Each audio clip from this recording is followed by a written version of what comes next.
Assalamualaikum warahmatullahi wabarakatuh. Alhamdulillahilladzi anzala rasulahu bil huda wa dinil haqq liyudhhirahu 'ala ad-dini kullihi wa kafaa billahi shahida. Asyhadu an la ilaha illallah wahdahu la syarika lahu wa asyhadu anna Muhammadan 'abduhu wa rasuluh la nabiyya wa la rasula ba'da. Allahumma shalli wa sallim wa karim wa 'azim ala habibil mursalin sayyidina wa nabiyyina Muhammadin wa ala alihi wa sahbihi ajma'in. Rabbi shrah li sadri wa yassir li amri wahlul 'uqdatam min lisani yafqahu qawli waj'alni waziran min ahli rabbi a'udzu bika min hamzati syaitan wa a'udzu bika rabbi an yahdurun.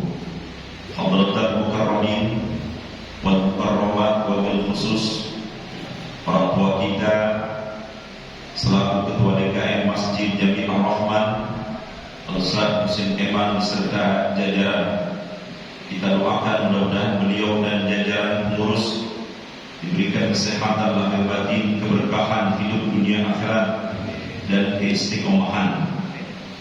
Kita yang sama-sama kita hormati Abang Daman Haji Edi Masmuro yang senantiasa hadir untuk memberikan spirit motivasi kepada kita semuanya.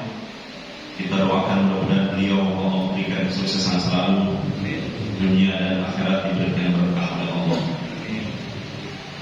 Orang tua kita, para tokoh masyarakat, Abang Daman Haji Edi Haryadi SHMH, Bapak Sumardi dan Bapak-bapak ketua DKM Masjid dan Mushola, para tokoh masyarakat, Bapak-bapak, Ibu hadirin wal hadirat dirahmati berkahi Allah Subhanahu wa taala. Beruntung kita, Allah gerakkan lahir batin kita untuk bisa hadir ke rumah Allah ini dalam rangka thalabul ilmi, dalam rangka mensyiarkan agama Allah, dalam rangka mengokohkan akidah, menghilangkan kebodohan, mengangkat derajat kita selaku hamba Allah. Mudah-mudahan kehadiran kita semua dengan niat yang tadi dikabul oleh Allah Subhanahu wa taala. Jamaah yang dirahmati Allah Subhanahu wa taala,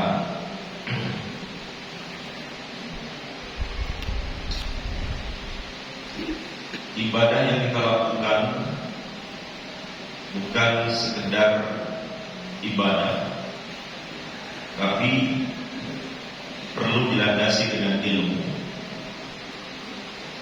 Ibadah bukan rekayasa manusia.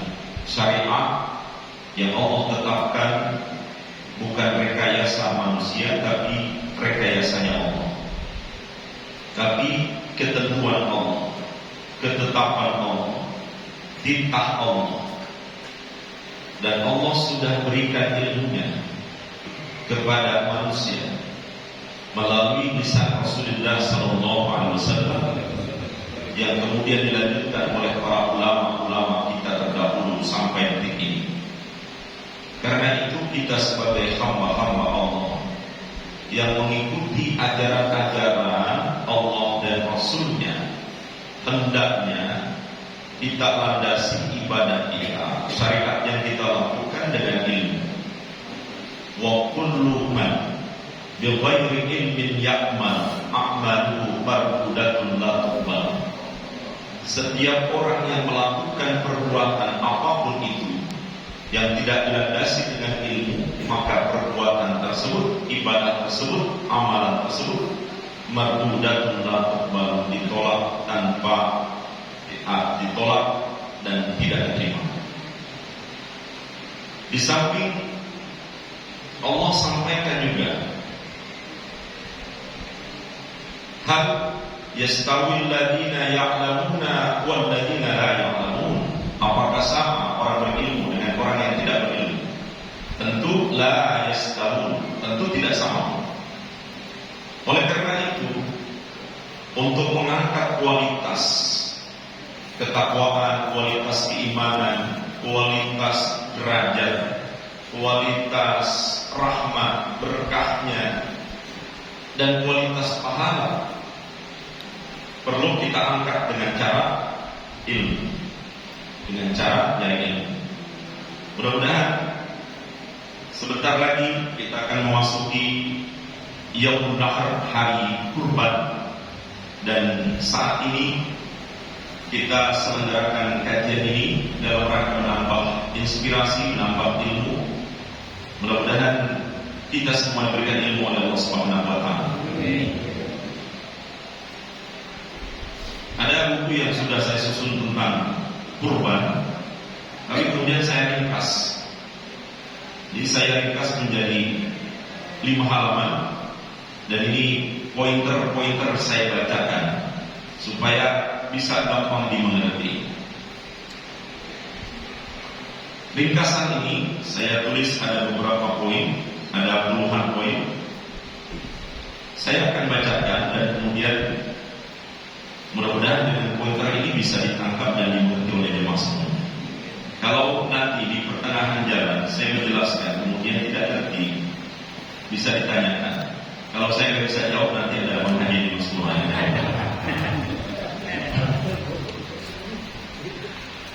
Yang pertama, bahwa syariat kurban ini sudah ada sejak Nabi Adam alaihissalam. Terjadinya perseteruan antara Qabil dan Habil menyebabkan ada perintah Allah untuk melakukan kurban. Karena Qabil tidak terima kalau dia dipasangkan dengan labudan, sementara Habil adiknya dipasangkan dengan Ikrimah yang cantik. Qabil dipasangkan dengan labudan yang jelek, yang jelek ya, ini ciptaan Allah ini, tidak boleh, kurang cantik. Siapapun akan protes, brengsek banget, gua dipasangkan dengan yang jelek, sementara adik gua dikasih yang cantik. Protes ini sama bapaknya Nabi Adam alaihissalam. Bapak, saya nggak terima kalau kemudian adik saya itu dikasih yang cantik, sementara saya dikasih yang kurang cantik. Nggak adil, Pak. Gitu. Nabi Adam lapor ke Allah, ya Allah, ini gimana? Anak saya pada berebut ini bocah. Lalu perintah Allah untuk melakukan kurban. Ya sudah, Adam, kalau begitu, ini bocah dua daripada ribut, suruh buktikan, suruh berkurban. Kalau kurbannya diterima, berarti dia yang mendapatkan Ikrimah. Kalau ditolak, berarti dia mendapatkan labudan. Sudah masing-masing berlomba. Habil berkurban dengan yang bagus-bagus, buah-buahan saat itu, yang gede-gede, yang bagus-bagus, apelnya apel yang gede-gede, pokoknya durennya duren montong.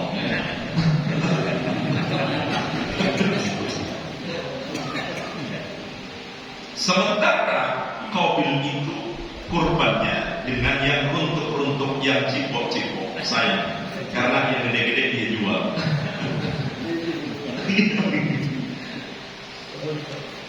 Ternyata yang menang adalah Habil. Sudah diterima, berarti resmi Habil harus nikah dengan Ikrimah. Ini Qabil tetap tidak terima. Akhirnya adiknya dibunuh oleh Qabil. Pertama kali terjadi pembunuhan di alam semesta ini dilakukan oleh Qabil. Jadi kalau sampai detik ini terjadi pembunuhan, kalau sekarang, karena manusia pertama itu sudah terjadi pembunuhan.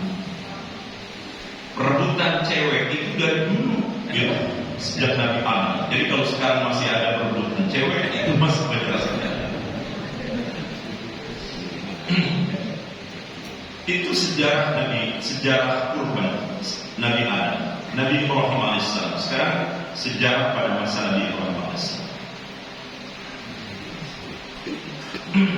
Nabi Ibrahim udah usia yang sangat tua, tidak punya anak. Kemudian dia ingin sekali punya anak.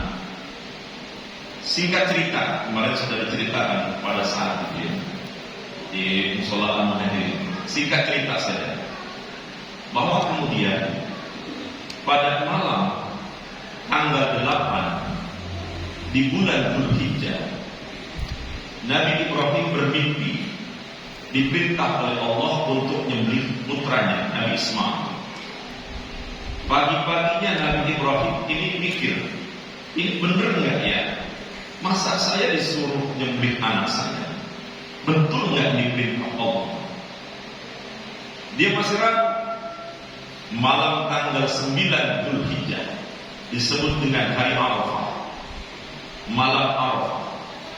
Kalau tanggal 8 disebut dengan hari Tarwiyah. Tarwiyah artinya mimpi dan mengalami keraguan Nabi Ibrahim. Arafah yaitu artinya sudah tahu bahwa ini betul-betul perintah Allah. Cuma supaya lebih yakin lagi, kemudian malam tanggal 10 Nabi Ibrahim itu dimimpikan lagi oleh Allah, berjumpa dengan Allah dan diperintah oleh Allah untuk menyembelih putranya. Semakin yakin, pada waktu duha esokan harinya Nabi Ismail diajak untuk disembelih. Lalu sebelum itu diajak dialog. Falamma balagha ma'ahu sa'ya qala inni ara fil manam an adbahuka fanzur madza tara. Nabi Ismail diajak dialog oleh Nabi Ibrahim alaihissalam. Wahai anakku, semalam udah 3 malam ayah bermimpi ada perintah Allah untuk menyembelih kamu. Bagaimana menurut kamu? Fanzur madza tara. Qala, Nabi Ismail putranya menjawab, fa'al ma tu'mar. Wahai ayah, lakukan apa yang diperintah oleh Allah. Ini anak yang soleh, ketika ayahnya mau menyembelih dia perintahkan, silahkan wahai ayah, lakukan, karena itu adalah perintah Allah. Satajiduni insyaallah minas shabirin. Semoga engkau dapati aku menjadi anak yang sabar. Singkat cerita, disembelih dan ternyata tidak terjadi penyembelihan, diganti wa fadainahu bidzibhin adzim. Kami ganti, harusnya nyembelih Nabi Ismail diganti dengan dzibhin adzim, sembelihan yang besar. Konon dalam riwayat itu kambing kibas yang besar itu didatangkan dari surga. Itu cerita yang kedua. Cerita kurban yang kedua. Cerita kurban yang ketiga pada masa Nabi Musa alaihissalam. Nabi Musa alaihissalam itu diperintah oleh Allah untuk berkurban. Ada beberapa binatang yang dimiliki oleh Nabi Musa, piaraan Nabi Musa, yang sebagiannya dia bebaskan, yang sebagiannya disembelih untuk dibagi-bagikan kepada masyarakat. Itulah kemudian pembebasan binatang itu juga termasuk kurban. Burung yang tadinya di kandang, disangkar, dibebasin, itu termasuk kurban. Korban. Iya, gede banget. Murah ya. Korban juga betul ya. Gitu. Lalu kurban berikutnya pada masa Abdul Muttalib. Ini sejarah panjang juga, saya singkat ya. Pada masa Abdul Muttalib ini waktu itu mencari-cari lubang air Zam-Zam, lubang sumur Zam-Zam. Dia gali. Lalu orang-orang Quraisy saat itu Ya Abdul Muthalib, kau ini capek-capek nyariin semur jam-jam, udah aja dari tempat yang lain. Diledekin terus. Cuma Abdul Muthalib bertekad lapor ke Allah, ya Allah, seandainya aku punya anak 10, aku akan gali dan temukan sumur jam-jam ini, dan kemudian satu di antara anakku aku akan sembelih untukmu ya Allah. Akhirnya betul dikasih anak 10, dan diundi tuh 10 anak mana yang akan dikorbankan. Keluarlah yang disebut dengan Abdullah, orang tuanya Sayyidina Nabi Muhammad sallallahu alaihi wasallam. Abdullah ini ganteng, di antara 10 anak ini paling ganteng, paling ganteng ini.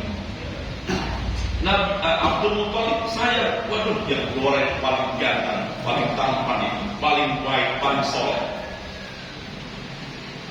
Lalu akhirnya sudah dah, nggak apa-apa, mau dipotong. Datanglah ini paman-pamannya Abbas, datang. Ayah Abdul Muthalib, jangan kau potong, jangan kau potong Abdullah, jangan. Akhirnya, lalu bagaimana ini? Aku sudah bersumpah dengan Allah bahwa aku akan menyembelih anakku. Lalu kata Ibnu Abbas, jangan, kau ganti dengan 100 ekor unta. Jadi harus disembelih, diganti dengan 100 ekor unta. Itu sejarah pengorbanan. Jadi jamaah sekalian, itu beberapa titik sejarah pengorbanan. Jadi kalau kemudian syariat Nabi Muhammad SAW ada kurban, karena memang ada sejarah-sejarah yang pernah terjadi pada masa lalu, dan itu menjadi rujukan syariat Nabi Muhammad SAW. Jamaah sekalian, berikutnya, kurban itu apa? Kurban secara bahasa adalah udhiyah atau dhahiyah, yang artinya sesuatu yang disembelih untuk mendekatkan diri kepada Allah. Jadi sesuatu yang disembelih untuk mendekatkan diri kepada Allah. Jadi kurban itu dalam rangka mendekatkan diri kepada Allah. Tidak ada tujuan lain kecuali mendekatkan diri kepada Allah. Dan itu sebagai bukti tanda ketakwaan seorang hamba. La yanalallaha luhumuha wala dima'uha walakin yanaluhu taqwa minkum. Tidak akan sampai kepada Allah daging dan darahnya, kecuali yang sampai kepada Allah adalah ketakwaan seorang hamba. Jadi kalau orang berkorban sapi, onta atau kambing, berarti dia tanda takwanya kepada Allah, sebagai bukti dan ciri ketakwaan kepada Allah. Belum sampai darahnya ke tanah, itu pahalanya, barokahnya sudah sampai ke Allah. Jadi sudah sampai ketakwaannya kepada Allah. Begitu. Jadi Allah nggak ngerasain daging kambingnya, tidak ngerasain kulitnya, tidak ngerasain tulangnya, sopnya, enggak. Kita yang ngerasain, tapi yang sampai ke Allah adalah ketakwaan seorang hamba. Jadi mari bertekad kita untuk kurban agar kita bisa memperoleh ketakwaan di hadapan Allah. Berikutnya, syariat kurban ini berdasarkan ayat Allah, "Fasholli li rabbika wanhar." Maka sholatlah dan berkurbanlah. Kenapa? Inna a'tainakal kautsar. Sesungguhnya kami sudah memberikan nikmat yang banyak kepadamu. Para mufassir menafsirkan al-kautsar berarti nikmat yang banyak. Kan lu udah kasih nikmat yang banyak. Fasholli, sholat dan lu begitu. Wanhar, dan berkorbanlah lu, begitu kira-kira kasarnya. Aku udah kasih nikmat yang banyak. Nikmat mana lagi? Fabi ayyi ala'i rabbikuma tukadziban. Nikmat yang mana lagi yang aku tidak berikan kepadamu. Begitu. Nikmat mana lagi? Kok cuma korban saja berat, cuma sholat doang berat. Nikmat udah banyak banget aku berikan kepadamu. Ayo coba, nikmat yang mana yang aku tidak berikan? Gitu gugatan Allah. Udah, fasolli li rabbika wanhar. Sholatlah kamu karena Tuhanmu dan berkurbanlah. Begitu. Jadi kalau kita maksain diri untuk bisa berkorban, itu hal yang wajar. Kenapa? Nikmat yang begitu luar biasa kepada kita, masa sudah dikasih kesempatan dan peluang-peluang untuk bisa berkorban, tidak bisa berkorban. Begitu. Jamaah sekalian rahmat Allah. Ini mudah-mudahan kita bisa berkorban tahun ini. Kalau tidak bisa korban tahun ini, tahun depan harus ditekadkan dan diniatkan. Kalau nurutin nggak sanggup, ya nggak sanggup. Kalau nurutin repot, ya repot. Kalau nurutin sibuk, ya sibuk. Begitu. Ya rahmatullah. Kemudian itu dalil yang kuat dari Allah. Kemudian sunnah Rasulullah, bahwa Rasulullah Sallallahu Alaihi Wasallam dohan Nabi Sallallahu Alaihi Wasallam bikabshain amlihain aqranain dabahahuma biyadi. Jadi Rasulullah itu berkurban dengan 2 kibas, 2 kambing amlahain yang warnanya putih. Amlahain itu kambing yang berwarna putih, putihnya putih jernih, putihnya putih jernih. Aqranain, dan bertanduk. Aqranain dabahahuma biyadi. Kambing, 2 ekor kambing tadi itu disembelih oleh Nabi sendiri. Begitu. Maka sunnah hukumnya orang yang berkurban menyembelih hewan kurban sendiri. Sunnah bagi laki-laki. Tapi kalau nggak bisa, jangan. Kalau bisa jangan. Kasih yang ahli. Dan ini juga merupakan kesepakatan para ulama bahwa kurban hukumnya ada 2 hukum, ada 2 hukum kurban. Yang pertama, wajib menurut Imam Abu Hanifah, Imam Al-Layth, dan sebagian ulama Malikiyah, Imam Rabi'ah Al-Auza'i, dan beberapa imam yang lainnya mengatakan bahwa hukum kurban wajib lil musir, bagi yang mampu. Bagi yang mampu wajib hukumnya. Ustaz, gaji saya cuma 3 juta, Ustaz, bagaimana kurban? Bagaimana strategi dan manajemen keuangan kita? Nanti ada di ujung catatan sini, bagaimana kalau arisan, bagaimana kalau bancongan, begitu ya. Nanti ada pembahasan khusus. Jadi menurut Imam Abu Hanifah dan ulama sebagai ulama-ulama Malikiyah dan para ulama-ulama yang lain mengatakan bahwa hukum kurban itu wajib bagi yang mampu. Gitu. Boleh tidak berhutang pinjam? Boleh, asalkan ada kemungkinan dia sanggup membayarnya. Kalau nggak sanggup bayar, jangan. Ini misalkan karena tidak mampu memanage keuangan dengan bagus, dengan baik, akhirnya harus pinjam dulu. Tapi ada cadangan buat bayar nanti. Itu nggak apa-apa, pinjam uang, karena ada cadangan untuk membayar utang tadi, untuk membayar kurban. Begitu. Yang kedua, hukumnya adalah sunnah, yaitu pendapat jumhurul ulama, Imam Malik, Imam Syafi'i, Imam Ahmad, dan para imam yang lainnya mengatakan bahwa sunnah hukumnya berkurban. Begitu. Dan kemudian kurban ini, kata Imam Malik, minimal sepelit-pelitnya, seumur hidup sekali, sepelit-pelitnya, ini sepelit-pelitnya.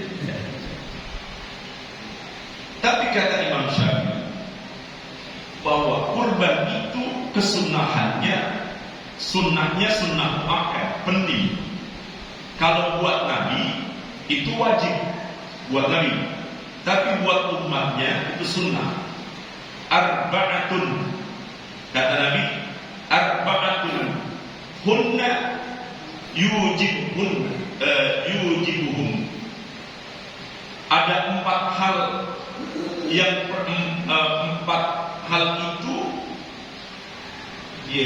yujibu alayya, maksudnya diwajibkan atasku, wala yujibu ala umat, dan tidak diwajibkan untuk umatku, yaitu al-witru, witir. Sholat witir buat Nabi wajib, buat kita umatnya sunnah muakkadah. Nabi pernah sampaikan, seandainya tidak memberatkan umatku, aku wajibkan witir. Seandainya, cuma kan berat ya. Makanya witir itu seringan-ringannya satu. Ada satunya witir. Saking pengennya Allah, Rasulnya, umatnya pengen witir, dikasih kesempatan satu aja, itu berat. Jangankan satu, sepotong aja, berat. Witir nih buat Nabi wajib. Apalagi yang buat Nabi wajib? Sholat duha buat Nabi wajib. Buat umatnya sunnah muakkadah, hampir wajib. Apalagi an-nahru, yaitu nyembelih hewan kurban. Nabi wajib, umatnya sunnah muakkadah. Apalagi qiyamul lail, salat malam, buat Nabi wajib, tapi buat umatnya sunnah muakkadah. Begitu. Jadi yang diwajibkan oleh Nabi buat umatnya sunnah muakkadah, mendekati wajib. Itu dimaksudnya. Nah, sepelit-pelitnya itu seumur hidup sekali, sepelit-pelitnya, sekurang-kurangnya. Dan setiap tahun sunnahnya, setiap tahun. Tahun yang lalu kurban, tahun ini kurban, tahun depan insya Allah kurban. Terus setiap tahun selama diberikan kemampuan oleh Allah untuk kurban, berkurban. Begitu. Jadi kurban itu setiap tahun. Dan kurban itu untuk satu orang, untuk satu keluarga. Misalkan Bang Haji Edi keluarganya ada 6 atas nama beliau, maka 6-nya sudah gugur kesunahan dan mendapatkan pahala seperti halnya yang berkurban. Dapat pahala istri, dapat pahala anak-anaknya, dapat pahala. Begitu. Jadi cukup mewakili satu keluarga, satu yang berkurban. Begitu. Kemudian jemaah sekalian, bagi laki-laki hewan kurban sunnah disembelih sendiri karena ittiba kepada Nabi Muhammad SAW. Kalau laki-laki dia bisa menyembelih, hendaknya dia menyembelih sendiri karena mengikuti Rasulullah. Rasulullah menyembelih sendiri. Sedangkan bagi perempuan sunnah untuk diwakilkan. Bagi perempuan sunnah diwakilkan karena tidak mungkin dia menyembelih sendiri. Dan sunnah juga menyaksikan hewan yang dikurbankan. Jadi sunnah juga menyaksikan hewan kurbannya. Kalau tidak bisa menyembelih sendiri. Kemudian hewan yang disembelih itu adalah berupa unta, berupa sapi, berupa domba atau kambing. Usianya, sisi usia, kalau unta itu masuk usia 5 tahun, masuk usia ke 6 tahun, 5 tahun ke 6 tahun. Kalau sapi usia 2 tahun, masuk ke 3 tahun. Kalau domba 1 tahun, masuk tahun kedua. Kalau kambing itu masuk 1 tahun, usia 1 tahun, masuk tahun kedua. Nah kalau domba, kalau usia berdasarkan kriteria tadi, domba itu boleh jadaah. Jadaah itu usia domba 6 bulan lebih. Tapi kalau kambing tidak boleh. Kambing tetap harus 1 tahun lebih. Begitu. Itu kriteria. Kemudian, jawab sekalian, ketentuannya untuk onta dan sapi boleh bancongan 7 orang. Onta 7 orang, sapi 7 orang. Kalau kambing atau domba itu tidak boleh bancongan, harus 1 orang. Ya. Kemudian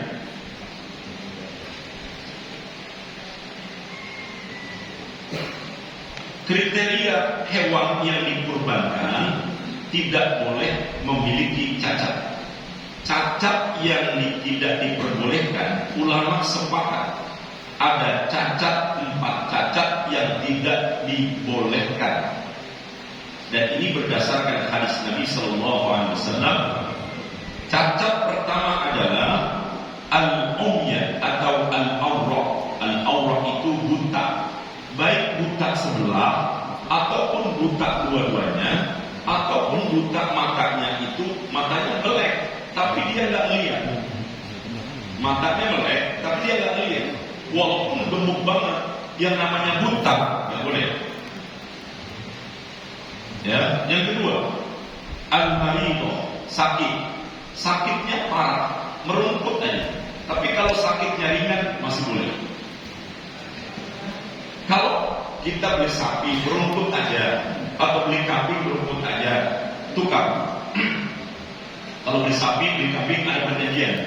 Kalau nanti sakitnya parah, atau sapi sakitnya parah, udah kelihatan merumput nggak makan, sebaiknya ditukar. Karena khawatir nanti tidak sah. Yang ketiga, al-arja, pincang. Pincang pada saat di sini, ataupun saat beli, ataupun saat mau dipotong, kemudian kakinya kesarut hingga pincang, itu tidak boleh. Oleh karena itu, hati-hati dalam proses perawatan sapi atau kambing, supaya tidak terjadi pincang. Pincang karena memang kakinya 3, atau karena memang patah, atau karena memang ada luka parah sehingga dia jalannya pincang, itu disebut pincang. Maka tidak boleh, cacat yang ditolak.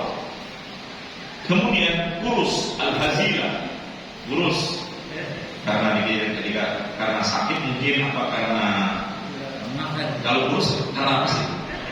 Gula darah. Cacingan. Tapi ada orang kurus bukan karena cacingan ya, karena banyak pikiran ya.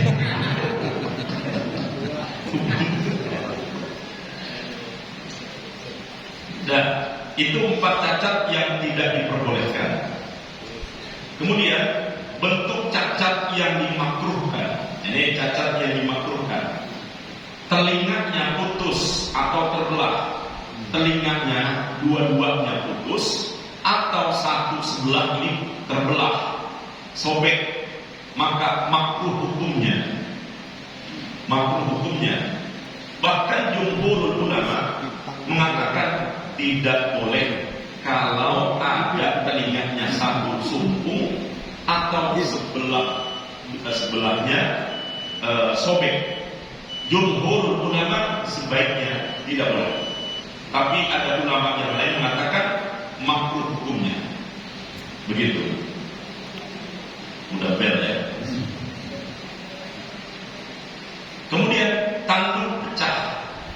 Kalau tanduk pecah, jumhur ulama menyatakan bahwa jika pecah tanduknya itu berdarah, maka kata Imam Malik itu makruh. Tapi kalau jumhur ulama, kalau tanduknya pecah walaupun itu berdarah, maka itu masih boleh. Jadi tanduknya pecah, rusak nih, itu masih boleh. Cuma makruh begitu. Nah, lalu cacat yang boleh ada pada hewan kurban, hewan yang enggak punya gigi pompong. Nah, pompong bisa tua, bisa memang kepentok mobil atau apa nih ya. Pokoknya dia ini enggak punya gigi, tapi masih boleh. Kedua, hewan buntutnya putus, enggak punya buntut, masih boleh. Hewan putus hidungnya putus atau luka, itu masih boleh.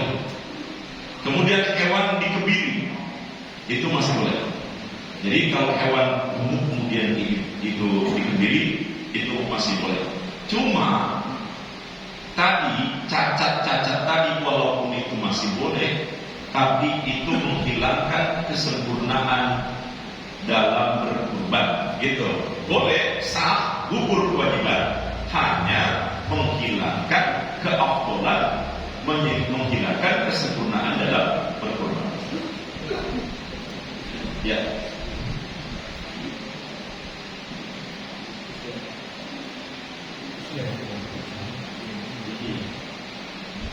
Ya.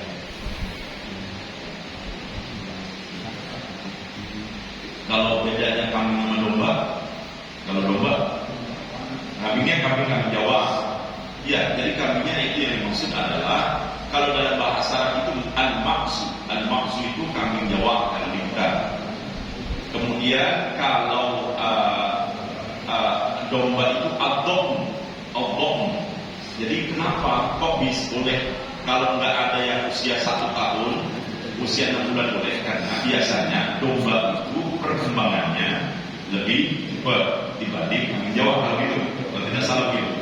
Sehingga dari sisi usia diperbolehkan usia 6 bulan lebih. Kalau tidak ada domba nih ya domba, kalau tidak ditemukan, kira-kira begitu.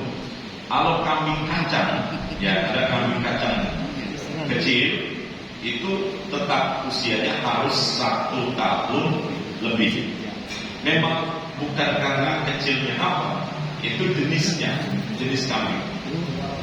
Tapi sudah usianya tua, sudah lupa, maka boleh begitu. Kayaknya mah udah nggak ada kan kacang, nggak ada ya. Sudah ya banyak ya.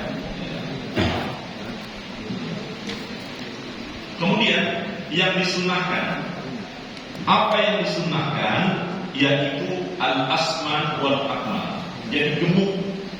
Jadi kalau bisa cari kambing, cari sapi yang gemuk, yang memiliki banyak daging, supaya apa? Kebagian masyarakat. Gitu. Maka ini strategi panitia bagaimana cara mencari sapi yang gemuk. Kenapa? Wa may yu'azzim sya'airallah, siapa yang mengagungkan, membesarkan tanda-tanda kekuasaan Allah, fa innaha min taqwal qulub, karena sesungguhnya itu lahir dari ketakwaan seorang hamba. Jadi carilah kambing atau sapi yang gemuk, ya, memiliki banyak daging. Nah ini kalau saya lanjutkan akan cukup banyak ya. Oleh karena itu ini terakhir saja ini terkait dengan arisan. Ada anak-anak kita disuruh pertama, anak-anak kita disuruh ngumpulin duit 100.000 di sekolah. Kenapa mereka disuruh berkurban 100.000? Ini pertama dari sisi tarbiyah, pendidikan, ini bagus. Artinya dia sudah diingatkan, dibangkitkan, dikenalkan kurban.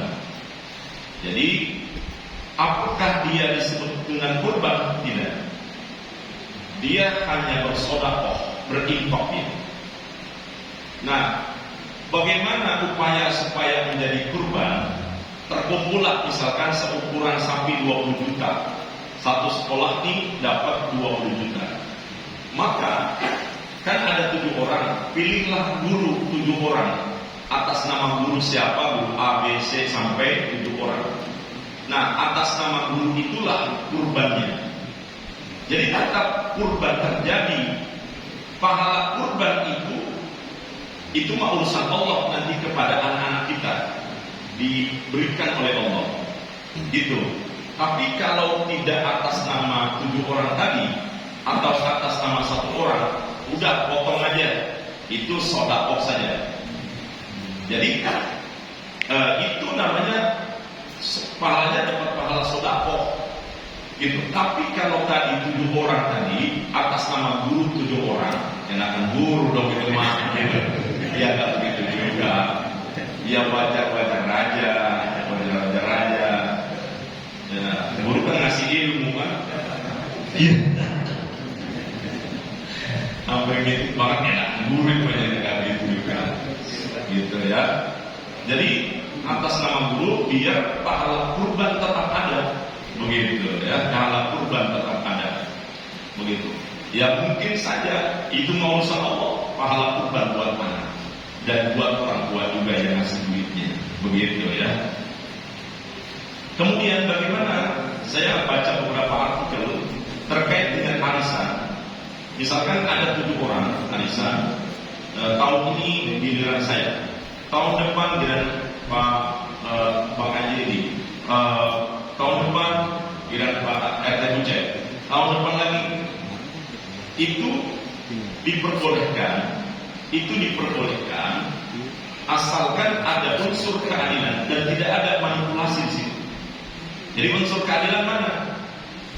Pada saatnya tahun ini harga sapi 20 juta, misalkan harga sapi 20 juta, sebegitu besarnya, maka tahun depan fluktuasi keuangan atau nilai keuangan itu makin jatuh atau mungkin makin tinggi, maka disesuaikan.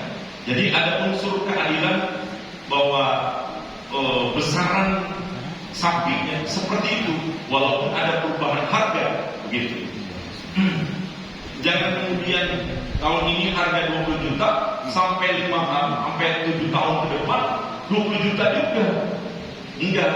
Jadi harus ada perbedaan sesuai dengan nilai mata uang yang mengalami inflasi, mengalami inflasi. Inflasi apa ya Pak Haji? Gimana tidak sebenarnya ngerti dah.